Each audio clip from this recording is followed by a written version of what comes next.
Geociencias aquí en el campus de la UNAM en Juriquilla.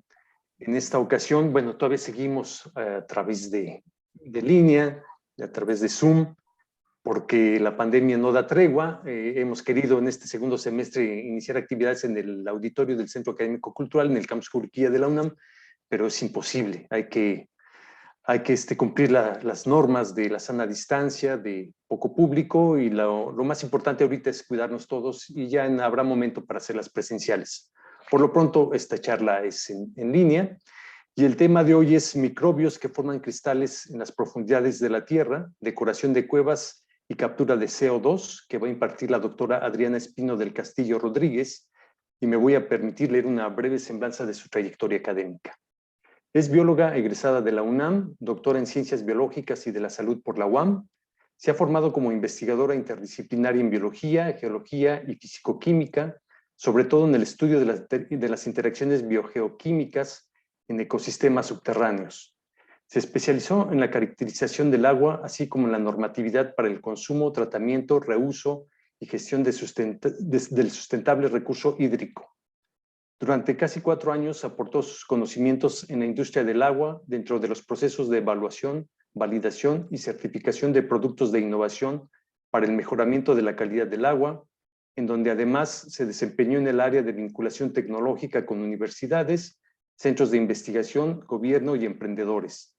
Realizó una estancia postdoctoral como miembro del programa de Interfaz Ciencia Política de la Ciudad de México, donde fungió como asesora científica en los planes maestros de gestión del acuífero y de agua potable con el sistema de aguas, así como en el programa de cosecha de agua de lluvia con la Secretaría del Medio Ambiente. Actualmente es mentora en el programa de incubadoras y emprendimiento científico y de empleabilidad de estudiantes y egresados de profesiones científicas. Es además investigadora postdoctoral en el Centro de Geociencias, aquí en UNAM Campus Juriquilla, donde estudia los procesos geomicrobiológicos para captura del CO2 en reservorios geológicos. Los dejo con la doctora Adriana Espino. Adelante, Adriana. Muchas gracias, Juan. Gracias por la presentación. También un agradecimiento muy especial a Sara Solís, que me invitó amablemente a dar esta charla, y también al Centro de Geociencias por este espacio. Quisiera empezar compartiendo un pensamiento. No sé si lo ven. No da clic. Ay, no sé por qué no está avanzando.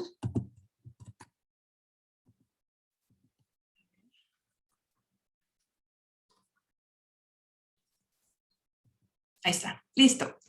Quiero empezar compartiendo este pequeño pensamiento. No conviene subestimar nada por insignificante que pueda parecer. Esto lo comento porque hay algo me están apareciendo aquí. Ok. Voy a hablarles de unos de los seres vivos más pequeños que habitan esta tierra. Esos seres que solo pueden verse cuando se usa un microscopio. A estos seres les llamamos microorganismos, por pequeñitos, o microbios. Entre estos microorganismos están los virus, los hongos microscópicos, las amebas y las bacterias. Quizá todas estas palabras les resuenen en su mente como seres malévolos que solo pueden producir enfermedades. Pues ya tenemos la pandemia encima y lo que tenemos en mente siempre es el COVID y el virus que nos provocó esta terrible enfermedad. Pero no siempre es así. Hay microbios que son capaces de hacer grandes maravillas, como por ejemplo ayudarnos en la elaboración del pan, lo cual es delicioso y maravilloso, degradar contaminantes en el suelo o en el agua, incluso producir sustancias para crear medicamentos. Y bueno, mucho más. La historia que voy a platicarles el día de hoy trata sobre unas bacterias que encontré en las profundidades de la Tierra, en un sitio que además de hermoso, raya en lo mágico. Y ahí les va. En un lugar apartado, en medio del desierto de Chihuahua, que Chihuahua es una zona al norte del país de México, se encuentra un poblado llamado Naica. Aquí podemos ver el pueblo de Naica en medio del desierto de Chihuahua. Y Naica en Rarámuri significa lugar sombreado. Esto es porque existe una cadena montañosa que le da sombra. Y justamente debajo, aquí podemos ver la montaña, justamente debajo de esa montaña hay una mina. Una mina de donde se ha extraído plomo, zinc, plata. Y bueno, esto se ha hecho desde hace más de 100 años. Esta mina alcanza una profundidad de 800 metros, donde están los mineros llegando hasta el mero fondo, pero además tiene una temperatura que puede sobrepasar los 48 grados centígrados. Y está tan húmedo que parece un sauna.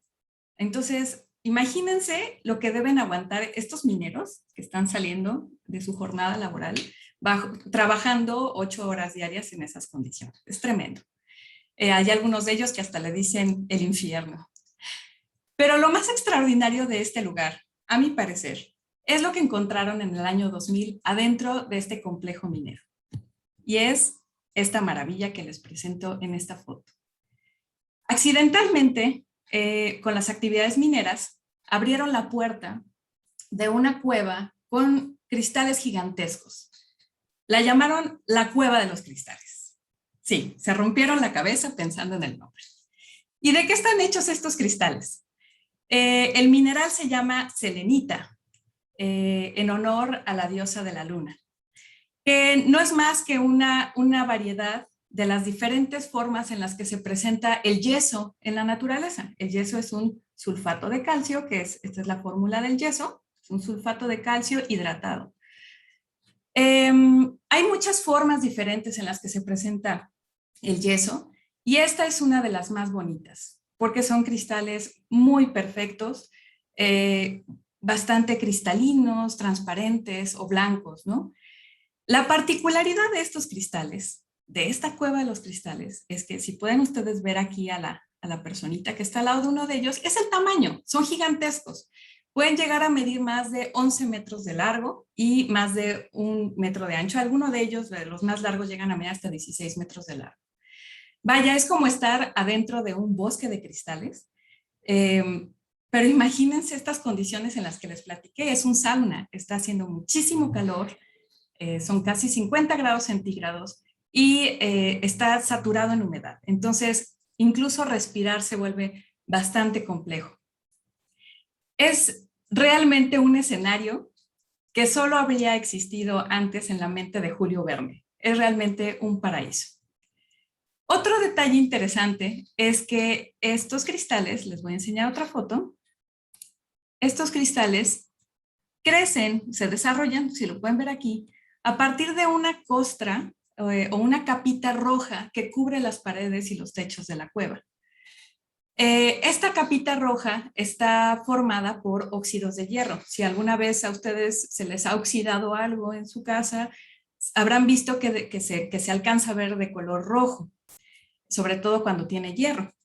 Entonces, esta capita que cubre las paredes y el techo de la cueva está precisamente formada por óxidos de hierro, oxidróxidos de hierro. Y a partir de ahí están desarrollándose los cristales. Seguramente ahorita ustedes se preguntarán, bueno, Adriana, ¿y esto qué tiene que ver con las bacterias, no? Bueno, pues hace algunos años hubo una investigadora científica que se aventó la puntada de decir que había una posibilidad de que esta decoración de cristales fuera obra de actividad de microorganismos. Simplemente lo dijo y hasta ahí quedó. Durante más de 10 años se realizaron muchas investigaciones científicas para tratar de descifrar el origen de estos cristales. Muchos estudios. En la literatura ustedes pueden encontrar estudios geoquímicos, microambientales, incluso algunos experimentales, geológicos, pero ninguno de ellos que aportara realmente alguna evidencia de esa posible participación de los microorganismos en el crecimiento de estos cristales. Y mientras tanto yo pensaba, bueno, ¿y si sí? y si realmente existiera una participación.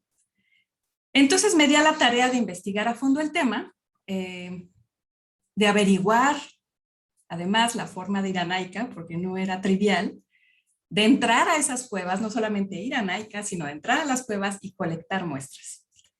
Les puedo asegurar que no fue nada sencillo, pero lo logré. Pude ir en 3 ocasiones a la mina de Naica a colectar y a muestrear tanto muestras de la costra roja, que tanto me intrigaba, como muestras de cristales y del agua de formación, porque han de saber que todas las teorías de formación del origen de estos cristales coinciden en que esta formación increíble de las cuevas, de los cristales, necesariamente se tuvo que haber dado en condiciones completamente inundadas, cuando esta cueva estaba completamente sumergida en el acuífero de la mina.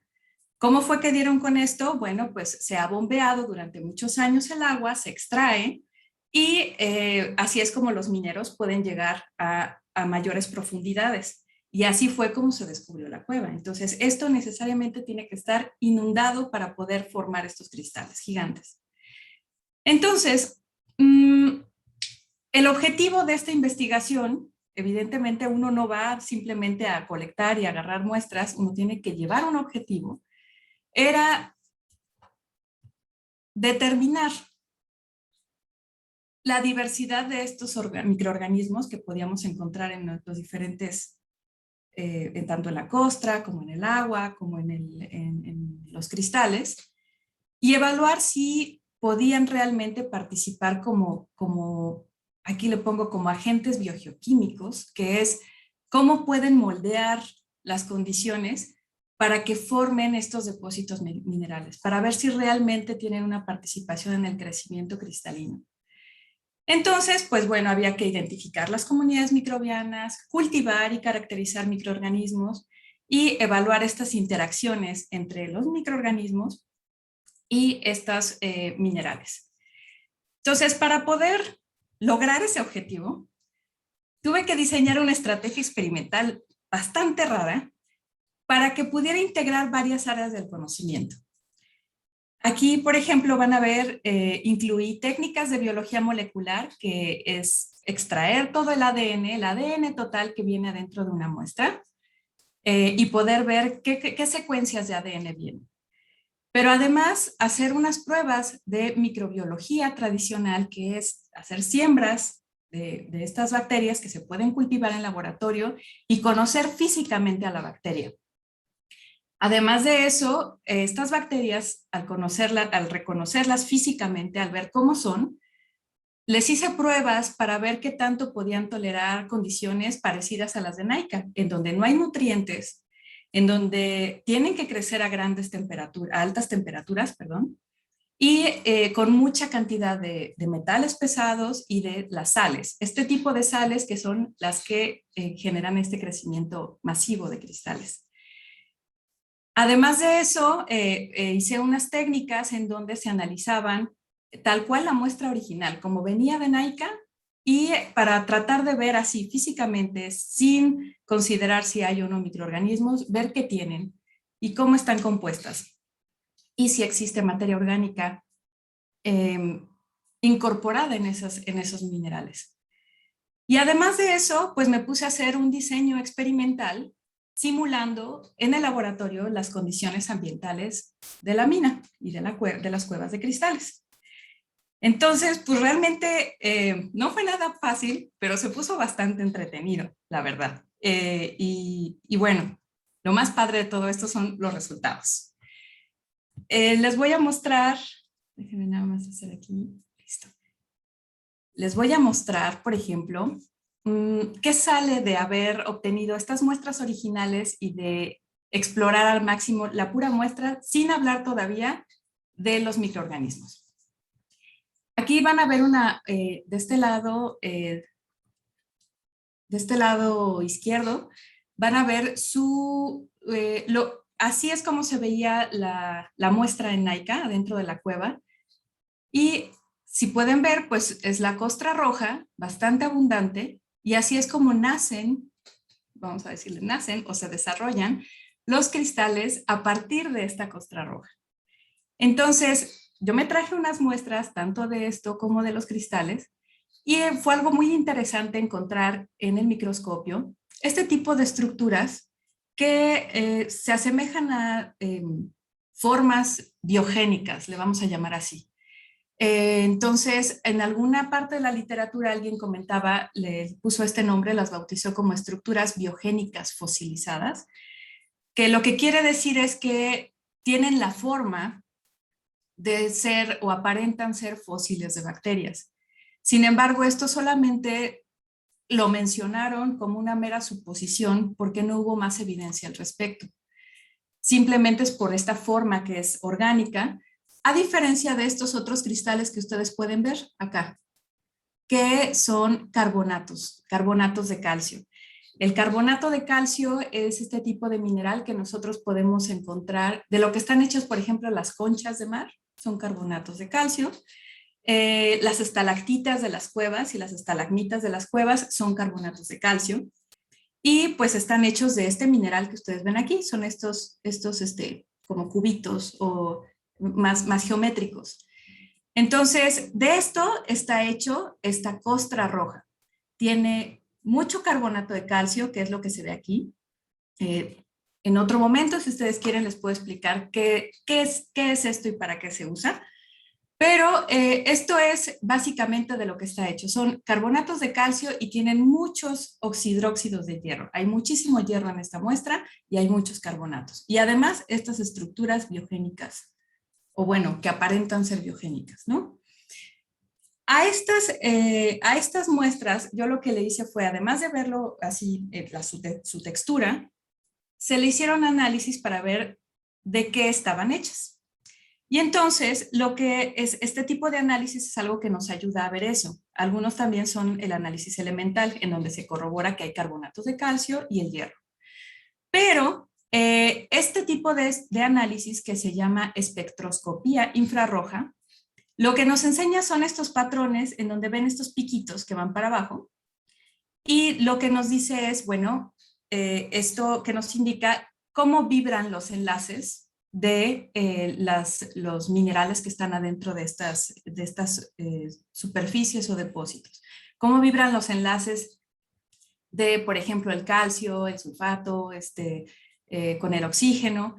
Y entonces lo que nos va a indicar esto que ustedes ven en que yo sombré con color verde clarito, son todas esas vibraciones que son típicas de la existencia de materia orgánica.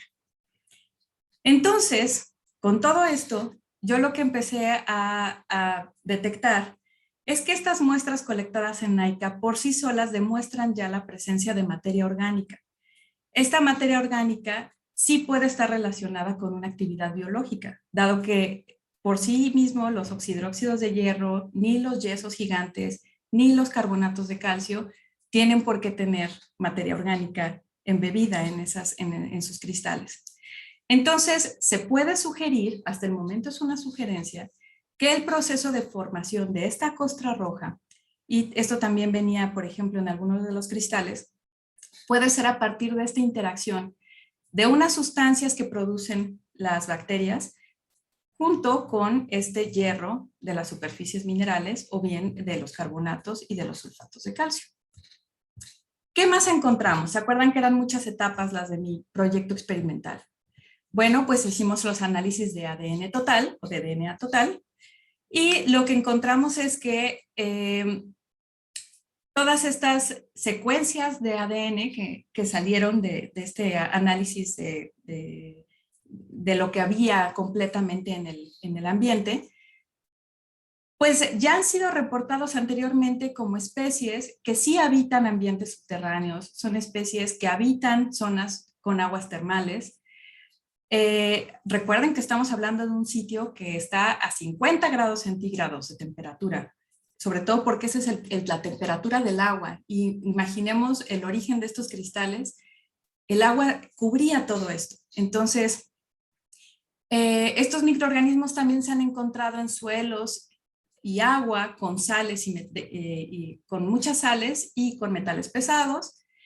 Aquí les pongo una palabra horrorosa que se llama condiciones oligotróficas, que no quiere decir otra cosa más que está escasa de nutrientes.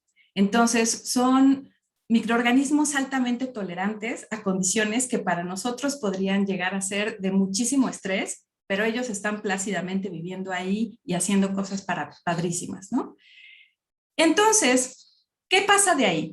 De estas muestras de NAICA, yo lo que hice fueron estos cultivos que les platicaba para verlas físicamente, y de ahí sacamos una enorme cantidad, bueno, enorme es entre comillas, porque en realidad bajo estas condiciones no es tan fácil aislar, pero sí tuve una buena cantidad de microorganismos, fueron como más de 40 aislados diferentes, con sus números de cepa, pero fueron más o menos alrededor de unas 17 o 20 especies diferentes. De estas especies hubo unas a las que yo les llamo mis campeonas y son las que quiero que conozcan. Entonces, son unas especies que se llaman Bacillus y Pseudoxanthomonas. Producen estas bacterias, producen estas sustancias con las que puede haber interacción con los minerales, y después de hacerles varias pruebas, todas estas pruebas de laboratorio que les estuve platicando, pues vimos que toleran estas condiciones oligotróficas, es decir, las de escasez de nutrientes, sí están creciendo a 58, 60 grados centígrados, que es la temperatura que nos interesa porque es la deformación de los cristales, precipitan minerales de hierro y sulfatos o carbonatos de calcio. Entonces, estos son mis bacterias, las bacterias que les llamo mis campeonas, son Bacillus licaniformis y Pseudoxanthomonas taiwanensis. Y yo quisiera saber, Juan, si andas por ahí, ¿qué nos dice la gente que está conectada o que está aquí en la sala Zoom? Si hay alguien que realmente le interese ver estas bacterias y lo que pueden hacer las bacterias. No voy a seguir hasta que la gente no diga sí o no, para saber si me brinco las siguientes 3, 4 diapositivas, porque quiero saber si les interesa. Realmente es algo que a mí me vuelve loca. ¿Qué nos dicen, Juan? Que sí. ¿Que sí? Yo también quiero ver, por supuesto. ¡Ah, es perfecto! Muy bien. Bueno, pues a ver, vamos a ver. Les voy a platicar qué fue lo que hicimos. Hicimos pruebas de precipitación de los óxidos de hierro. Estas son las plaquitas de Petri, en donde se trabaja en laboratorio, se hacen estas estrías, estas rayitas que ven ahí se les llaman estrías. Se diseñó un medio de cultivo para saber si tienen la capacidad de precipitar el hierro. Se enriquece el medio de cultivo, la gelatina que ponemos en el agar, la gelatina que ponemos en las plaquitas, se le pone hierro.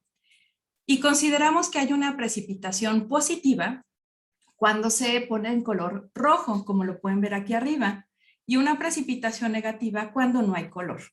Esto quiere decir que estas bacterias son las que sí pueden precipitar el hierro.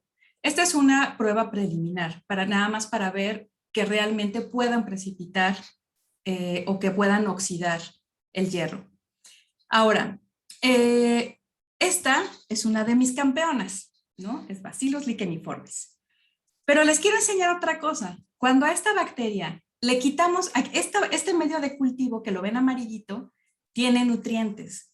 Pero cuando le quitamos los nutrientes, acuérdense que en NAICA no hay nutrientes, cuando le quitamos los nutrientes, estas bacterias, aquí están, están viendo ustedes a Bacillus licaniformis, estas son las bacterias, estas como salchichitas cocteleras, en realidad son bacterias, y estas bacterias, o estos bacilos, lo que empiezan a hacer cuando se ven en lo que para nosotros sería estrés, que es no tener nutrientes y estar con mucho hierro y con muchos metales pesados, empiezan a producir esto que se ve como una especie de telaraña.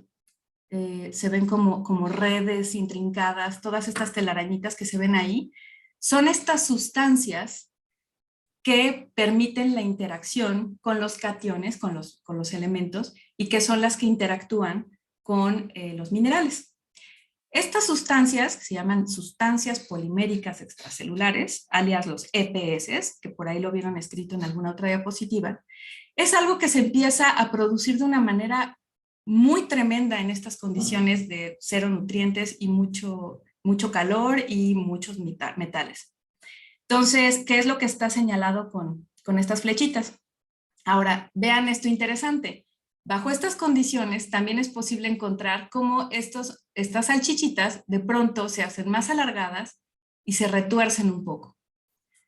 Ahora, les voy a mostrar otra imagen de estas que tomé de la costra roja de NAICA. Estas fotos que están viendo ahorita ustedes las tomé del microscopio después de hacer este tipo de pruebas. Pero ahora, ¿qué pasa cuando yo las comparo con la muestra original que traje de NAICA? Se parece, ¿cierto? De pronto podemos pensar que esto se produjo en cuestión de un par de semanas, pero esto tiene cientos de años formándose. Entonces, evidentemente es mucho más denso. Y lo que podemos ver aquí, si ustedes alcanzan a ver este tubito que estoy señalando, espero que se esté viendo mi mouse, pero aquí estoy señalando un tubito que tiene un hoyito, es este pequeño también de aquí, es el mismo, y este hoyito tiene el mismo diámetro que estas bacterias. Entonces, nosotros podemos tener ya aquí la primera evidencia de que esto es altamente probable que se trate de fósiles de bacterias. Que estas costras que están formando y cubriendo la pared de la cueva, en realidad haya sido formada por actividad microbiana, lo cual es fantástico. Entonces, yo estaba ya en ese momento emocionadísima con estos hallazgos. Ahora, recuerden una cosa, a partir de estas costras es de donde nacen o se desarrollan los megacristales de yeso. Entonces, veamos qué pasa. Hagamos unas pruebas de si estas bacterias pueden precipitar carbonato de calcio, los cristalitos estos más cúbicos que vimos, y los sulfatos de calcio. El sulfato de calcio es el yeso gigante. Entonces, hicimos otra vez una prueba preliminar en medios nutritivos en donde le agregamos algunas sales para poder promover esta precipitación. Igual tenemos unos casos en donde algunas bacterias no tuvieron esta chance de poder hacer estas precipitaciones. Podemos ver, estas son la manera en la que se ven en las placas de Petri, las bacterias limpias, ¿sí lo ven?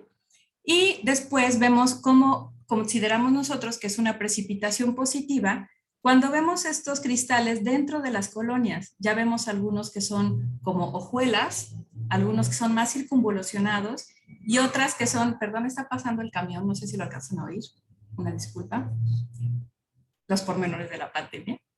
Y entonces vemos otros casos en donde ya están más cúbicos. ¿Se acuerdan estos cubitos que vimos antes de los carbonatos de calcio? Entonces vamos a ver qué sucede. Les voy a presentar a mi otra campeona. Estas formas que las ven como en forma de cacahuatitos y otros como bolitas pegadas y otros aquí unos discos, los metimos al microscopio, este microscopio electrónico que te permite ampliar mucho más y detectar de qué están hechos los minerales, y encontramos esto. Entonces vimos, estas son los disquitos, las formas así como bilobuladas, que son como una especie de este pan que nos encontramos en la panadería que le llaman como beso de ángel o algo así. Y tenemos aquí unos huesitos, unas formas así como más como tipo moñito. Y esto en la literatura se ha descrito anteriormente como esferulitas. En realidad son como esferitas, pero pues ya ven que a los científicos nos ponemos creativos y nos encanta andarle poniendo nombres sofisticados a todo. Entonces el nombre técnico de esto es esferulita de carbonato de calcio. Entonces con esto estaba yo también comprobando que es posible que estas bacterias tengan esta participación en la precipitación del carbonato de calcio. Entonces, check. Otra cosa que sí pueden hacer estas bacterias. Y bueno, este es un ejemplo de Pseudoxanthomonas taiwanensis, pero estas que están viendo ustedes aquí, que también son otras esferulitas, las estaba produciendo mi otra campeona, que es Bacillus licheniformis. Entonces, las dos tenían este potencial. Pero, ¿qué pasa con el sulfato de calcio? Que son estos cristales gigantescos. ¿Qué pasa? ¿Realmente los podrían estar precipitando también? Y, pues bueno, nos pusimos a diseñar un medio de cultivo que tuviera las concentraciones, las mismas concentraciones de sales y de elementos principales que tiene el acuífero de Naica. ¿Por qué es importante esto? Porque a partir de ese acuífero crecieron esos cristales. Entonces, cuando uno veía las placas sin cultivo, sin bacterias, solito ya se veían estos desarrollos. A esto yo le llamé falso positivo, porque en realidad era algo que no me indicaba si realmente estaban, que estuvieran participando las bacterias. Esto era algo que se estaba formando y desarrollando independientemente por una reacción química. Si se fijan, son formas bastante delgaditas que son como plumitas. Ahora, cuando nosotros le poníamos la bacteria, encontramos esto. Esto que ustedes ven, este borde de aquí para acá, es el crecimiento de la bacteria. Y de aquí para abajo es cuando no hay bacteria. Entonces, ustedes pueden ver aquí esto que nosotros le llamábamos el falso positivo o las plumitas, que fungían como una especie de semilla para que a partir de aquí, una vez que entraban en contacto con las bacterias tienen algún efecto en el cual los cristales empiezan a desarrollar de mayor tamaño. Y no solo eso, sino que además se empiezan a llenar de esferulitas. Esto fue algo para mí también que me puso bastante efusiva. Entonces, cuando empecé a ver que en realidad las bacterias sí tenían este potencial, esto lo estaban haciendo tal cual en una plaquita de Petri. Sí, tenían nutrientes, estaban trabajando con nutrientes, pero ya se estaba declarando tal cual una actividad en el cual se estaban haciendo un desarrollo mucho mayor de los cristales. Y esto simplemente lo que vamos a ver son diferentes tipos de morfologías. Me gusta especialmente esta porque se alcanza a ver algo típico del mineral del yeso en esta forma de selenita, que es algo que le llaman la exfoliación, que son estas capitas. El ver, este es un crecimiento típico del yeso en el cual crece en capitas. Y esto, y pues aquí al menos visualmente ya los estábamos viendo. Pero ahora la pregunta es, ¿estos cristales realmente son de yeso? ¿Cómo hicimos para identificarlos? Bueno, me di la tarea de rasparlos del agar, les hicimos unos lavados para que nos quedara esto. Entonces me quedaron así mis pequeños cristalitos blancos, muy bonitos, pequeñitos. Aquí pueden ver el tamaño que tienen estos cristales.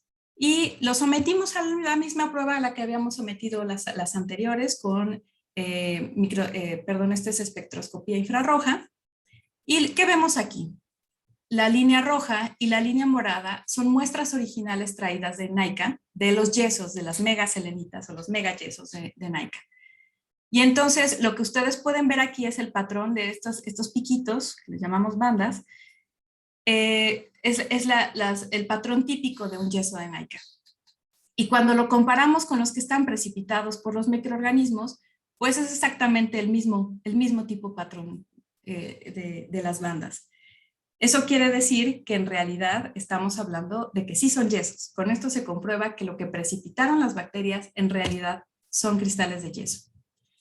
Y lo volvimos a confirmar con otra metodología que es la microscopía electrónica con análisis elemental, en donde volvemos a ver estas capitas, esta exfoliación típica del yeso. ¿Qué sigue después de esto? Hicimos estas pruebas. ¿Se acuerdan que les platiqué de unas pruebas en las que simulé las condiciones de las cuevas? Hicimos primero unas condiciones abióticas. ¿Cómo fue esto? Pues los hice en unos pequeños vasitos en donde les suministramos agua del acuífero de Naica, que era la solución salina, y les metí unos vidrios esmerilados que funcionaba como una superficie de adherencia, para que ahí se quedaran pegados los cristales que se precipitaran y pudiera ser más fácil verlos al microscopio. Así es como se veían, efectivamente en condiciones sin bichos todavía, sin microorganismos, ya existía una precipitación, había unas esferulitas y unos cristales alargados. Se les hicieron pruebas para ver de manera óptica qué tipo de cristales eran. Este es un comportamiento típico de los sulfatos en el que no florecen, y esto es algo típico de los carbonatos en el que sí hay fluorescencia. se le volvió a comprobar que las esferitas fueran de carbonato de calcio y que los cristales alargados fueran sulfatos de calcio, o sea, yesos. Se volvió a confirmar con espectroscopía infrarroja, y esto fue básicamente lo que tuvimos en condiciones abióticas. Siguen creciendo, mientras más tiempo les da uno a la incubación, siguen creciendo los cristales, pero algo que quiero que vean aquí es que el cristal, el vidrio, perdón, estaba dentro, una parte estaba sumergida en el agua y la otra estaba en una zona sin estar sumergida, le llamo sección húmeda porque estaba saturada en humedad. Y donde crecieron los cristales fue la húmeda. Pero si ustedes recuerdan, yo les platiqué que la teoría del origen de los cristales fue en ambiente completamente sumergido. Entonces, pues básicamente lo que yo esperaba era ver que los cristales crecieran en la parte sumergida, no en la parte aireada, ¿no? Entonces, veamos qué pasa cuando les ponemos bacterias. Una vez que les puse a las dos campeonas, pues bueno, nada más les voy a ir adelantando. Lo que van a ver es efectivamente yeso, son cristales de yeso. Y esto fue lo que salió. Bacillus licheniformis, mi primera campeona, desarrolló en la sección húmeda también este tipo de cristales, un poquito más grandes que los que se formaron en la parte abiótica. Pero algo bonito que fue diferente, sumamente diferente, es que estas bacterias también formaron este tipo de agregados, como una especie de muégano o de palanqueta de cristales pequeños, y empezaban a formar mucho este tipo de agregados, cosa que no se vio con otro tipo de experimento. Y esto lo formó en la sección húmeda. Y en la sección, en la intersección, en la parte intermedia, es decir, ya estábamos metiéndonos en la parte sumergida, también empecé a ver algunos cristales. Pero ¿qué pasa con Pseudoxanthomonas taiwanensis? Los cristales que se empiezan a formar en la sección húmeda son mucho más grandes, pero además hay algunas, empezamos a notar esto, si se fijan, aquí hay un menor acercamiento, y lo que se ve aquí es, por aquí escurrió la bacteria. Cuando yo inyecto la bacteria como un líquido en la superficie, y lo que por aquí escurre el líquido con la bacteria. Y si se fijan, por donde escurrió la bacteria, es en donde se empiezan a precipitar los cristales. Eso quiere decir que de alguna forma esta bacteria está fungiendo como una especie de semilla para que a partir de ahí empiece a crecer el cristal. Ahora, esto sigue siendo la parte húmeda, ¿cierto? ¿Qué pasa? ¿Qué otra cosa vimos? Con este tipo de bacterias hubo algo especialmente diferente, pero ya en la parte sumergida. Voy a agrandar la imagen. Ustedes, si alcanzarán a ver por aquí, ya hay pequeños cristalitos, minúsculos, chiquititos. A esto en la mineralogía le llaman centros de nucleación. Pensemos que es como la semilla a partir de la cual los yesos empiezan a crecer. Esto no se vio en condiciones abióticas, solamente se vio con este tipo de bacterias. Entonces, para mí esto fue toda una revelación. ¿Qué podría yo concluir de aquí? Estas especies, las de Bacillus licheniformis, mi primera campeona, además de su potencial participación en la formación de los oxidróxidos, pueden tener un rol en la modificación del hábito cristalino de los yesos. Recordemos cómo es la cueva de los cristales.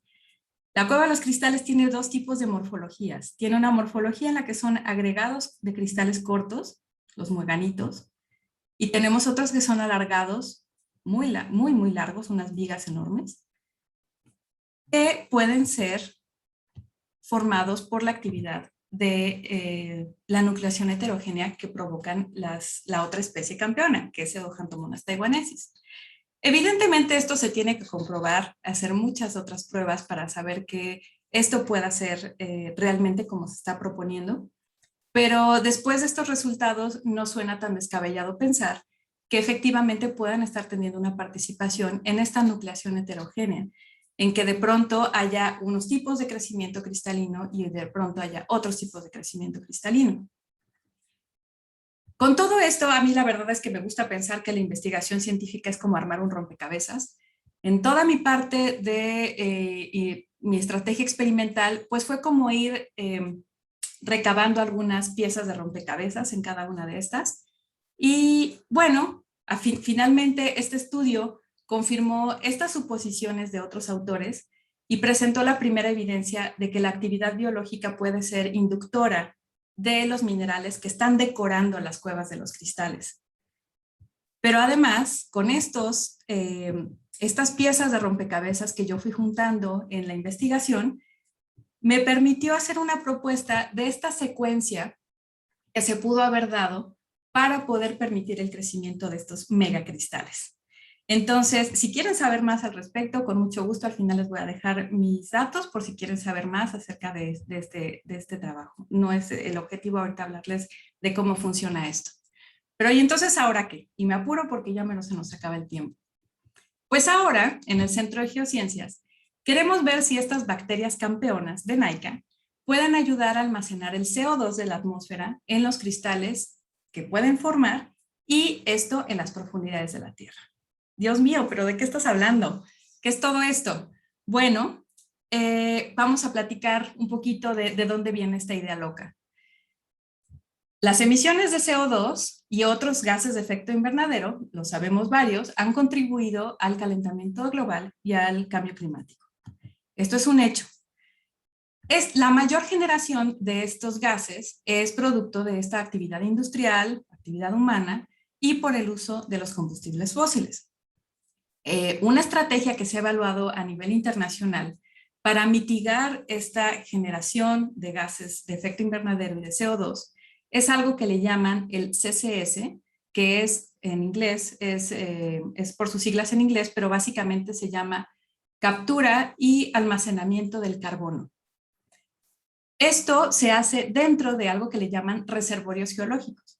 Entonces, lo que ustedes ven aquí es la corteza terrestre, en donde se evalúan distintos tipos de roca que puedan fungir a manera de esponja, que tengan una porosidad suficiente y una profundidad suficiente como para que se pueda inyectar, se colecta el CO2 del ambiente, se inyecta en las profundidades de la Tierra y lo que sucede es que en esa roca se queda almacenada, en esos poros, en esa esponja, se queda el CO2. Ha habido una serie de complicaciones técnicas, pero esto puede llegar a ser, y se ha considerado, una estrategia fundamental para, como una especie de transición hacia la búsqueda de energías renovables. No solo la búsqueda, sino la adopción de energías renovables. En México, la Secretaría de Energía ya tiene desde el 2015 estudios en donde está buscando identificar y caracterizar estos reservorios biológicos, las esponjas, ¿no? En dónde vamos a poder trabajar. Entonces, en el Centro de Geociencias ya se está trabajando en esa identificación y en esa caracterización preliminar de estas esponjas subterráneas. Pero el problema que hay, y esto es a nivel internacional, es que en realidad la implementación de esta estrategia de la captura y el secuestro del CO2 aún no es factible debido a varios desafíos, que es el costo, la energía que se requiere para llevar eso a las profundidades de la Tierra y pues temas de infraestructura. Entonces, lo que estamos evaluando es qué tanto podríamos pensar en estos métodos alternativos, que sería utilizar estas bacterias campeonas, como algo mucho más, podría ser económico y sustentable para la captura del carbono. Entonces, ¿cómo es esto? Pues básicamente si las bacterias pueden sobrevivir y hacer sus actividades bajo estas condiciones, sobre todo aquí lo que vamos a ver lo que nos interesa que precipiten son los carbonatos de calcio porque van a estar usando el carbono del CO2 y lo que van a estar haciendo es crear el CO2 lo van a convertir en una sustancia más estable que no sea tan volátil como el gas, sino en algo mucho más estable que es un cristal. Y con eso la energía que se va a necesitar para seguir inyectando va a ser mucho menor. ¿Dónde vamos a hacer esto? Bueno, pues el Centro de Geociencias está investigando y caracterizando un reservorio geológico con alto potencial, que es de areniscas, que está en la provincia petrolera de Tampico, Misantla. Y estas areniscas tienen propiedades que son altamente favorables para el almacenamiento subterráneo, es decir, estamos localizando ya una esponja potencial. Entonces, a partir de esa roca, que es esta arenisca, es que nosotros vamos a trabajar con las campeonas y la arenisca esta exploración preliminar sobre estos mecanismos que puedan volverse una alternativa complementaria para almacenar el CO2 en estos cristales de carbonato de calcio. Entonces, además de eso, pues algo bastante interesante es que no solamente colaboramos con la investigación y el conocimiento científico, sino que podremos dar atención a esta etapa de transición que les platicaba hacia el uso de energías limpias y estaremos dando atención a 4 de los objetivos de desarrollo sostenible. Y bueno, con eso quiero cerrar con otra reflexión que me viene a la mente después de todo esto, que pues en realidad, después de ver lo pequeñas, lo minúsculas que son las bacterias, pues en realidad grande es aquel que puede engrandecer lo que le rodea. Entonces, yo veo a mis bacterias como algo pequeño y grande. Y pues como esto, quiero simplemente agradecer a las instituciones que han hecho posible esta investigación y especialmente a todos ustedes que me están viendo del otro lado de la computadora en alguna parte del mundo. Muchísimas gracias y quedo atenta a cualquier pregunta o comentario, reflexión que venga a su mente después de esta charla. Muchas gracias, Juan. Gracias, Adriana. Por el momento no hay preguntas aquí en Zoom. Esperemos que Liliana nos retroalimente en YouTube. Hola, sí, tenemos una pregunta de Julián. Te da las gracias por tu plática y muy interesante. Su pregunta es, ¿qué efecto pueden tener en la formación de cristales todas las demás bacterias que no se lograron aislar? ¿Cómo analizar o predecir esto? Qué buena pregunta. La verdad es que sí es algo que estaría muy bueno de investigar. De hecho, hubo una pruebita por ahí que hice en la que pusimos a trabajar, les llamábamos como consorcios bacterianos, en donde poníamos qué pasa si las pones a trabajar juntas, ¿no? Hay que tomar en cuenta algo. ¿Me repites el nombre de quien preguntó, Liliana? Julián Carrillo. Julián, gracias, Julián. Hay algo que hay que considerar. Recordemos que la mina en sí podría parecer que es un ambiente cerrado, pero no lo es. ¿Eso qué quiere decir? Que tenemos entradas y salidas de, por ejemplo, ya ahorita para cuando yo fui, esa cueva ya había sido muy visitada, tanto por el turismo como por los mineros. ¿Y eso qué nos provoca? Acarreo de microorganismos. Uno lleva microorganismos en la ropa, en las botas, uno mete contaminantes. Mucho de lo que yo pude haber obtenido, tanto en el DNA como en voy a quitar la presentación, tanto en el DNA como en los cultivos, no necesariamente son, le llamamos bacterias nativas del sistema, pueden ser bacterias acarreadas. ¿Cómo podemos saber eso? Si son o no son las que provocaron los cristales o si tuvieron o no una participación, es muy difícil de decir porque en realidad necesitaríamos haber estado ahí en ese momento. Si hay o no participación en conjunto, es altamente probable que sí lo haya. Específicamente en las pruebas que yo hice, traté de hacerlo por separado, tratar de no de meter más factores en la evaluación, sino simplemente ver qué puede hacer cada una por separado.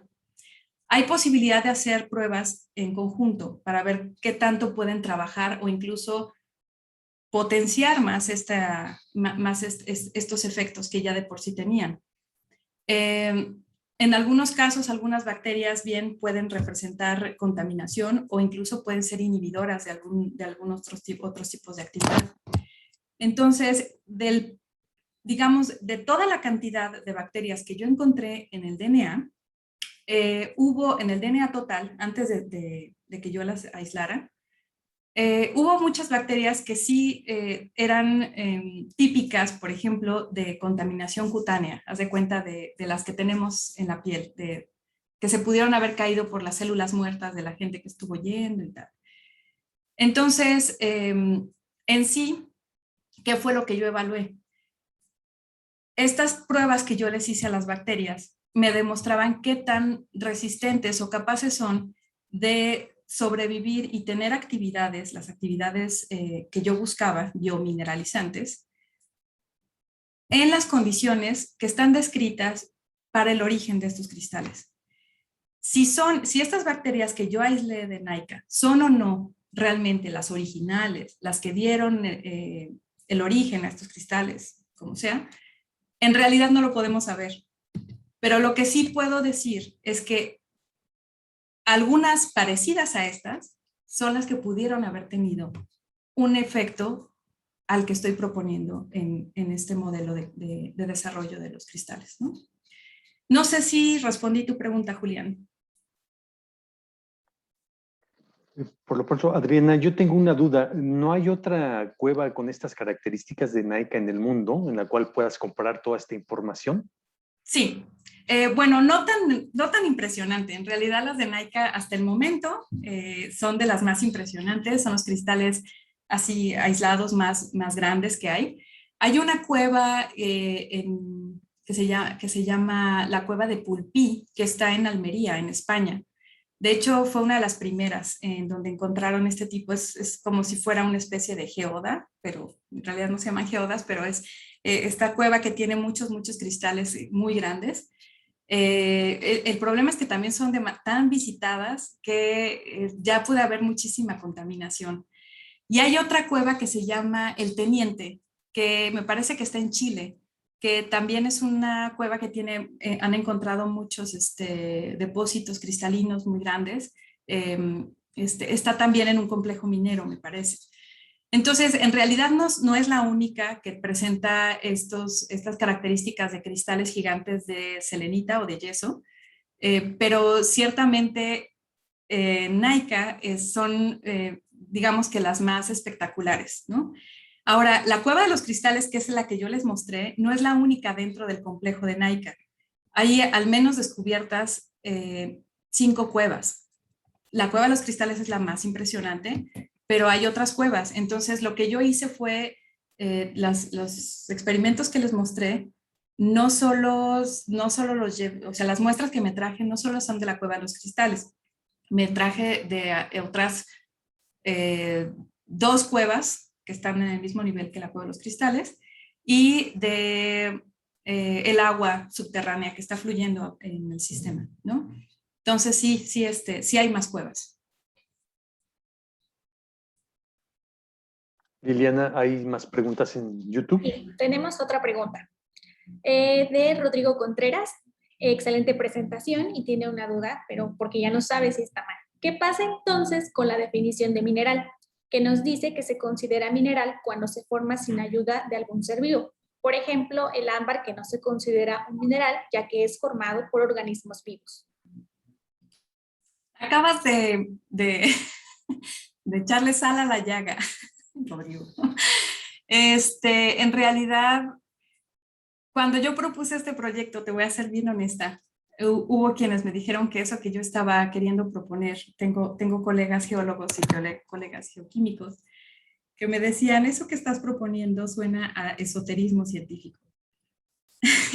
Y la verdad es que de pronto hubo algunos profesores que me decían es que en realidad eso que estás proponiendo pues no es, o sea, hay un dogma, por decirlo así, me van a regañar todos los geólogos, que uno de esos dogmas es precisamente el que estás diciendo, la definición de lo que se le llama mineral, que tiene que cumplir con ciertas cosas y una de esas es haberse formado exclusivamente por procesos químicos o geoquímicos. Entonces, precisamente por eso el ámbar no se le considera un mineral, ¿no? Pues yo la verdad es que no podré decir qué va a pasar con la definición de mineral.